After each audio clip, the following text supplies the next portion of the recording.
Hey guys, THC Gunsmoke here. Just going to go over a quick maintenance video on the bolt and the regulator on the Clone GT.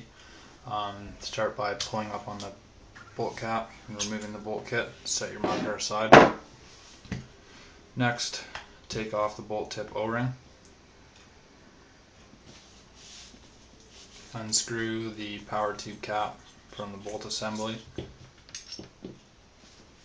and remove the valve from the bolt keg. You can push the valve directly out of the valve keg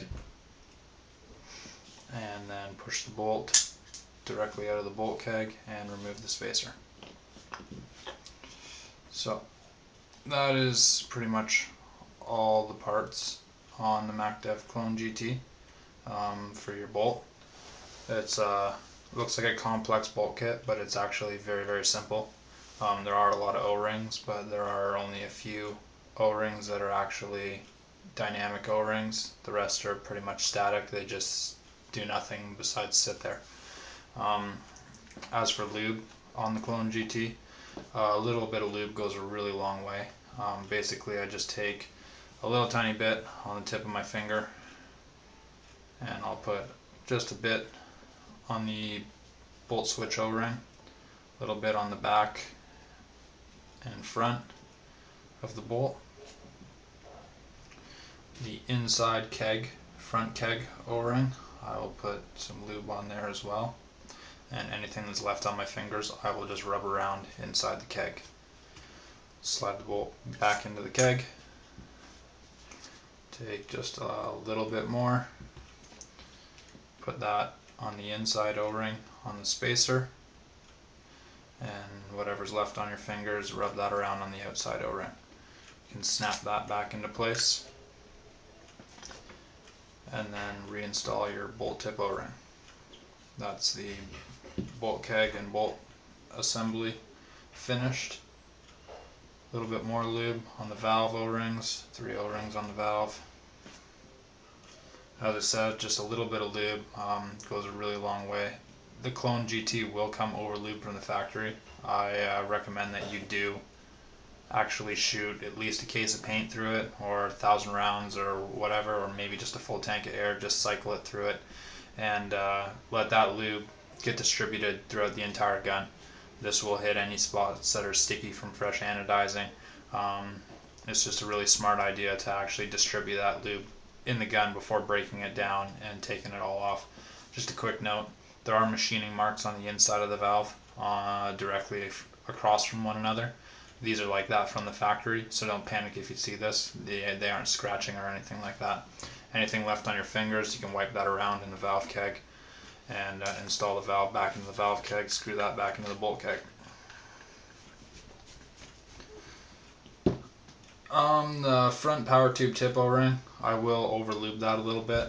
This is where most of the air passes, is this front O-ring on the power tube. So I will give that a little bit of a white look rather than just the O-rings looking wet. Anything left on my fingers, rub that around on the back and slide that back into the bolt keg.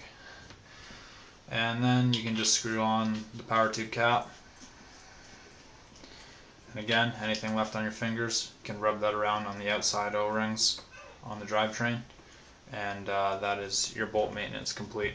Slide that back into your gun and lock down your back cap. As for regulator maintenance, regulator is pretty simple as well.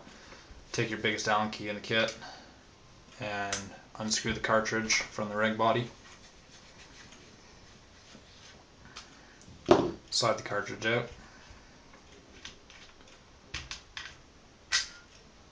And then you can dump the mainspring out as well.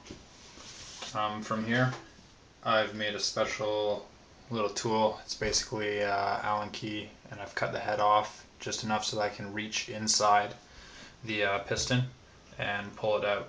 The reason for this is you don't want to stick needle nose pliers or anything like that in here to try and pull the piston out.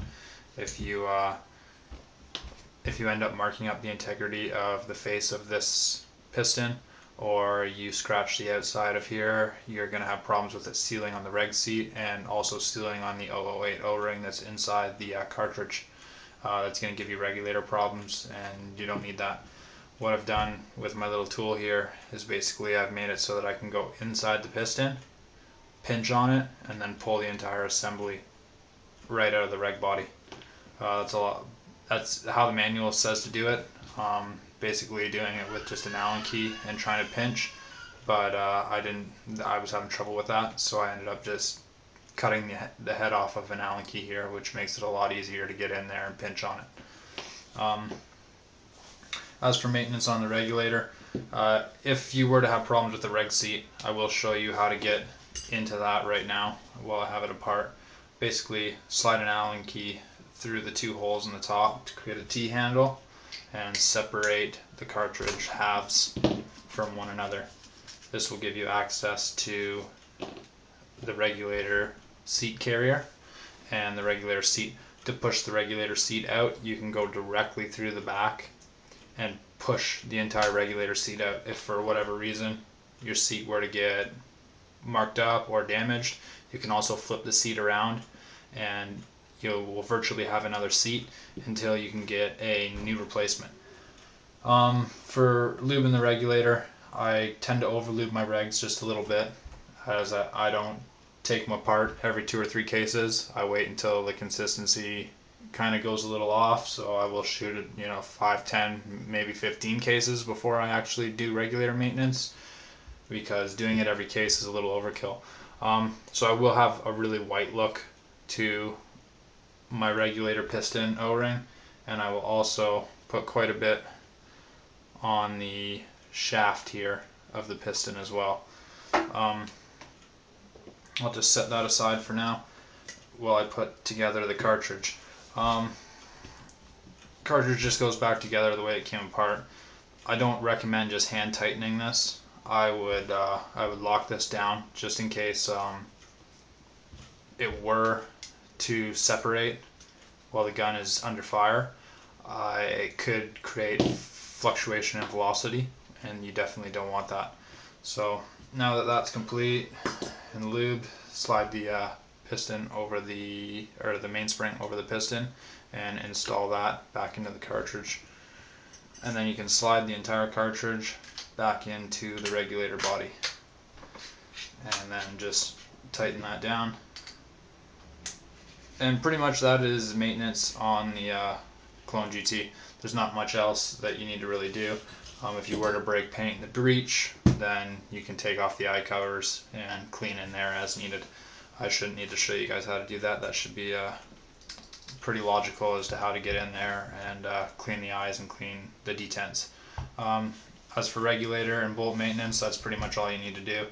As I said, a little bit of lube goes a really long way in the Clone, and I lube my bolt probably anywhere between 3 and 5 cases, and as I said, my regulator I will lube anywhere between 5 to 15 cases, depending on whether or not I feel I need to do it, or it really depends on the fill station and how dirty the air is that's going through there, and a lot of different things. Hope you enjoyed the video, and thanks for watching.